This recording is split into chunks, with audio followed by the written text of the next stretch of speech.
Hello there, comrades. It is I, your Supreme Overlord, Veiny Vanilla. Welcome back to another exciting episode of Gundam Death Breakdown.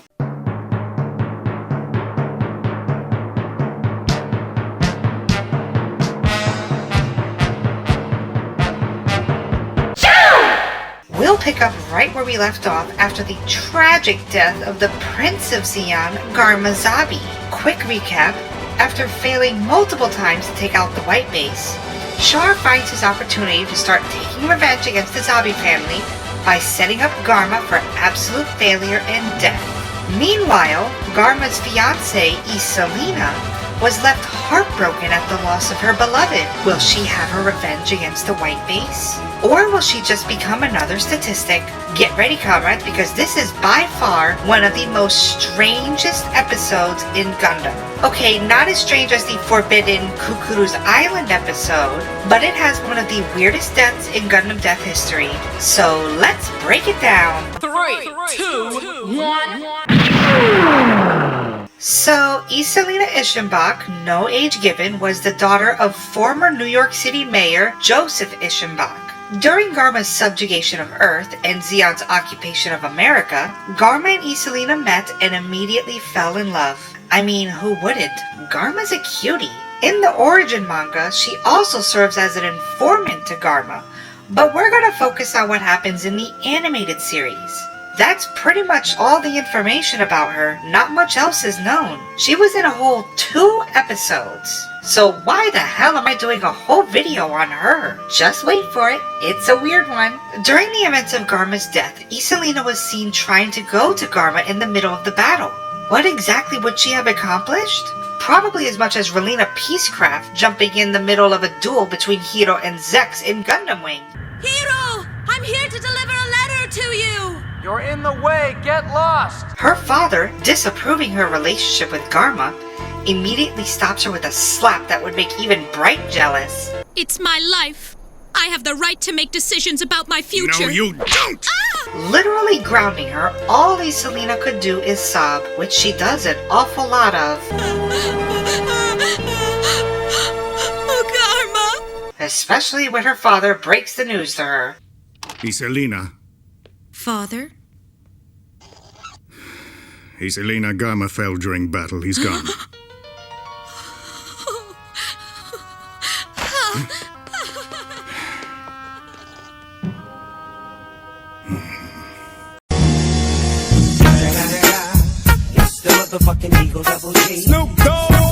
Some time passes, literally the next episode, and Icelina is seen in what we can assume is Garma's headquarters. Here we get a look at Lieutenant Dorota, an officer of Garma who I'm sure has the utmost respect for. By the way, miss, the other night at the party, I just couldn't help but stare at you the whole time. Hey, yo, what the Dude!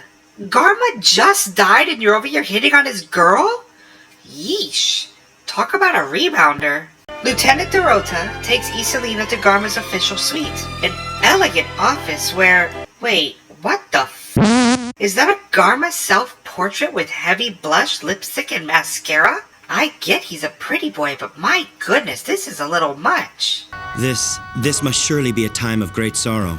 No really? Dorota must be a new type. Icelina is hell-bent on getting revenge for Garma. So she asked Dorota to take her aboard the Gao and meet the White Base head-on. Let's meet the enemy who took away my Garma. I want to see the faces of the people as we take our revenge. Now, any normal soldier would probably not grant the wishes of a civilian like this. But this is Gundam, and this episode is already silly to begin with. So as the White Base is just miles away from Federation airspace, 3 Gao attack carriers zero in on their position. Amuro, tinkering with the Gundam's beam saber, will unleash a seldomly used beam weapon, the Beam Javelin. The Beam Javelin is an alternative to the beam saber. Its handle extends and the beam emitter produces a 3-pronged beam at the end. Granted, it gives the Gundam an advantage in melee combat, it's rarely used throughout the series. Amuro, being the genius that he is, sort of invented it due to the limiter within the beam saber being disabled, thus giving it more power to become a javelin. Amuro, are you able to use both for the javelin? Of course! They're both the same, so it's no problem at all. Ryu, piloting the gun cannon, launches alongside Amuro in the Gundam. Icelina, a civilian, is in the bridge of the Gao with Lieutenant Dorota. I'm pretty sure that's a breach in protocol, but rules be damned, it's time to get revenge for Garma. Remember how I said this episode is a weird one? Well, look no further. Just look at how strange the Gao looks compared to the previous episode. Sure, it's a 70s anime, you can't expect consistencies, but my goodness, these look awful and it continues throughout this whole episode. The Gundam and gun cannon land on each wing of one of the Gaos. Shoot those mobile suits off this ship now! A single turret is no match for mobile suits, and Ryu immediately takes it out. The Gundam begins to literally dismantle the Gao by ripping its rudder and using it as a weapon. Oh look, a silly Gao again.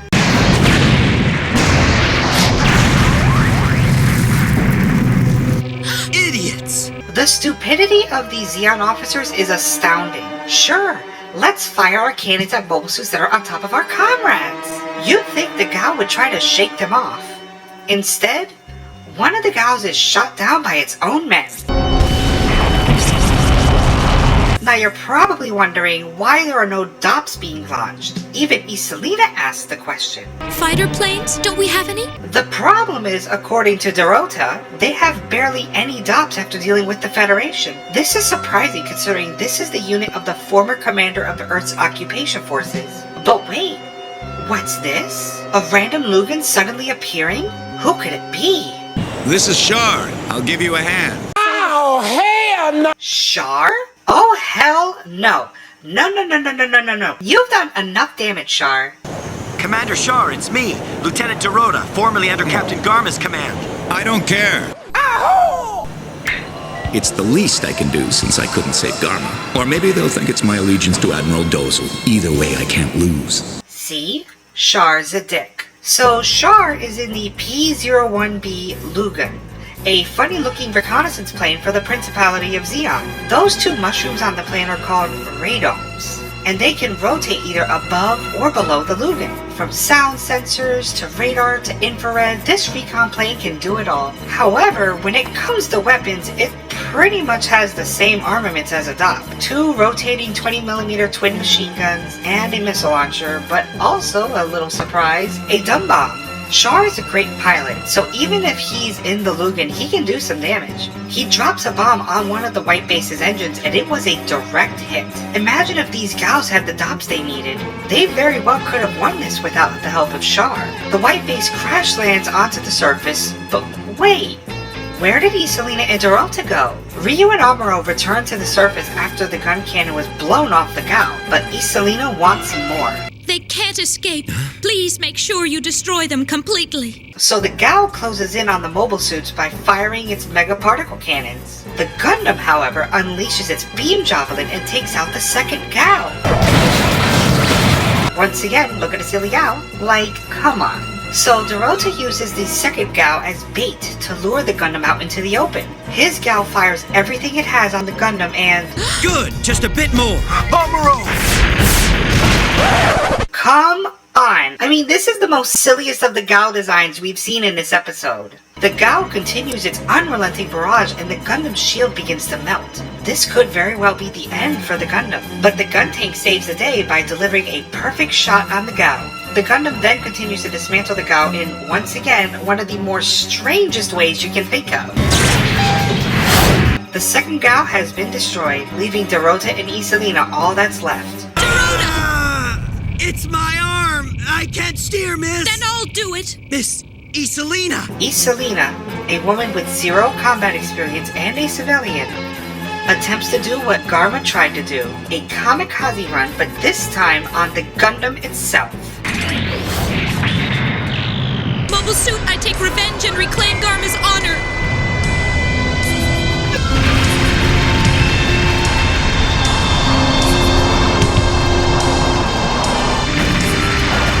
Wait, it didn't blow up? It was crash landing, and all it did was push the Gundam back a little bit? What a letdown. But wait! The Gundam sustained some damage, so Amuro has to check it out. Icelina, inside the cockpit of the Gao, begins to wake up from the impact. She realizes Dorota is...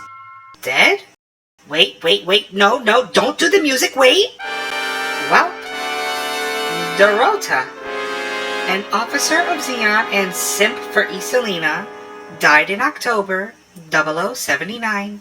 Icelina takes the fallen Dorota's sidearm and climbs through the bridge? Icelina in heels stands atop of the Gao and aims her pistol at Gamero, the man who she thinks killed her beloved Garma. Icelina takes one final aim and...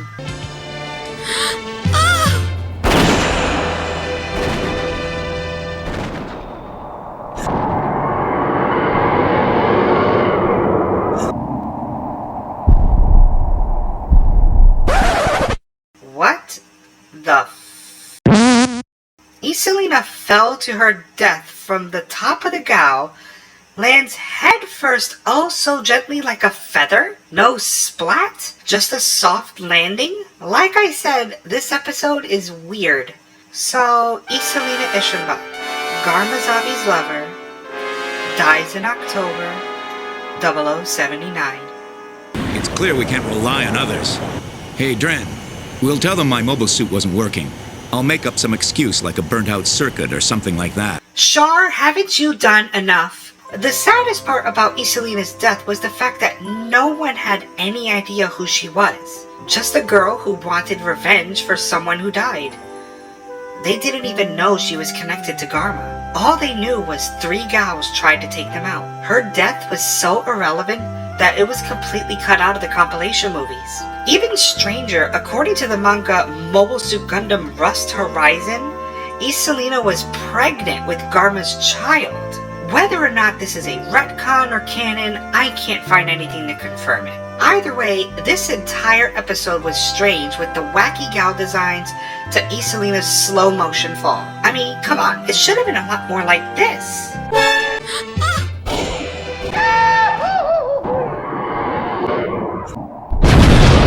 Congratulations, you made it to the end. The cringe is over, unless you want more. Do it. Click those videos in the box. Do it. Do it.